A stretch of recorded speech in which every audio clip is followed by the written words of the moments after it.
Basic information about fibromyalgia and Lyme disease by the International Lyme and Associated Diseases Society. Number 1, Lyme disease is transmitted by the bite of a tick, and the disease is prevalent across the United States and throughout the world. Ticks know no border and respect no boundaries. A patient's country of residence does not actually reflect his or her Lyme disease risk because people travel, pets travel, ticks travel. This creates a dynamic situation with many opportunities for exposure to Lyme disease for each individual. Lyme is a clinical diagnosis. The disease is caused by a spiral-shaped bacteria, a spirochete, called Borrelia burgdorferi. The Lyme spirochete can cause infection of multiple organs and produce a wide range of symptoms. Case report in the medical literature document the manifestation of Lyme disease, and the familiarity with its varied presentations is key to recognizing this disseminated disease. Number 3, fewer than 50% of patients with Lyme disease recall a tick bite. In some studies, this number is as low as 15%. In culture, proven infection with Lyme spirochete. Number 4, fewer than 50% of patients with Lyme disease recall any rash. Although the erythema migrans or the bullseye rash is considered classic, it is not the most common dermatologic manifestation of early localized Lyme infection.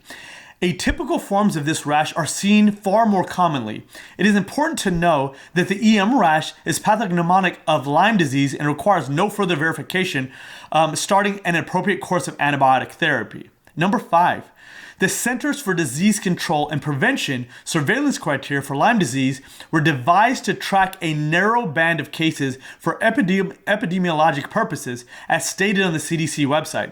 The surveillance criteria were never intended to be based as a diagnostic criteria, nor were they meant to define the entire scope of Lyme disease. Number 6, the ELISA screening is unreliable. The test misses 35% of culture-proven Lyme disease, only 65% sensitivity, and is unacceptable as the first step of a two-step screening protocol. By definition, a screening test should have at least 65% sensitivity. Number 7, of course, with acute culture-proven Lyme disease, 20 to 30% remains seronegative on Western blot sampling. Antibody titers also appear to decline over time. Thus, while the Western blot remains positive, it may not always be sensitive enough to detect chronic infection with Lyme spirochete.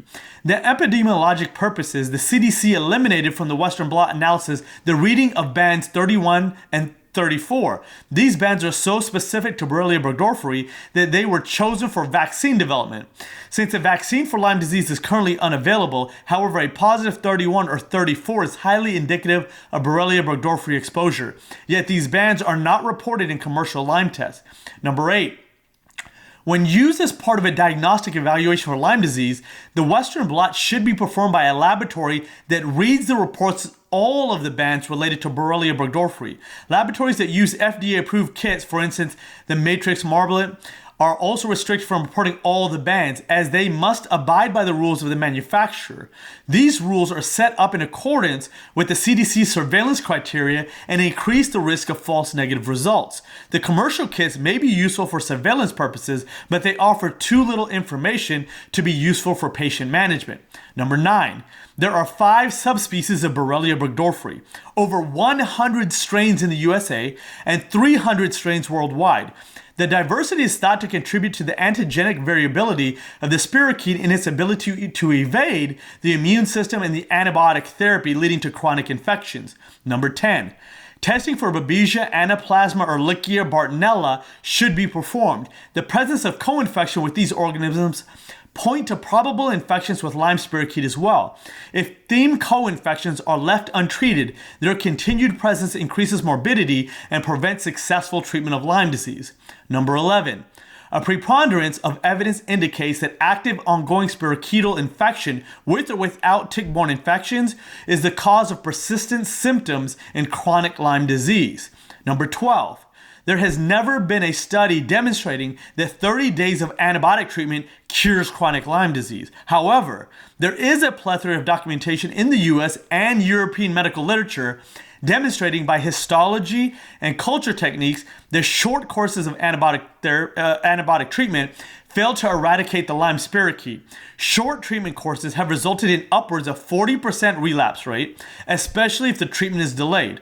Number 13, most cases of chronic Lyme disease require an extended course of antibiotic therapy to achieve symptomatic relief. The return of symptoms and evidence of continued presence of Borrelia burgdorferi indicates the need for further or different treatment.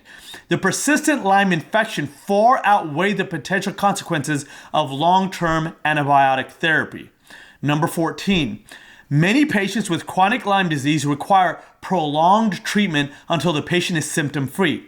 Relapses occur and retreatment may be required. There are no tests currently available to prove that the organism is eradicated or that the patient with chronic Lyme disease is cured. 15. Like syphilis in the 19th century, Lyme disease has been called the great imitator and should be considered in the differential diagnosis of rheumatologic and neurologic conditions as well as chronic fatigue, fibromyalgia, somatization disorder, and any difficult to diagnose and multi-system illness. Remember, the disclaimer for all of these videos, the foregoing information is for educational purposes only. It is not intended to replace or supersede patient care by a healthcare provider. If any individual suspects the presence of any of these illnesses, the individual should consult their healthcare provider who is familiar with their diagnosis and the treatment of all of these illnesses.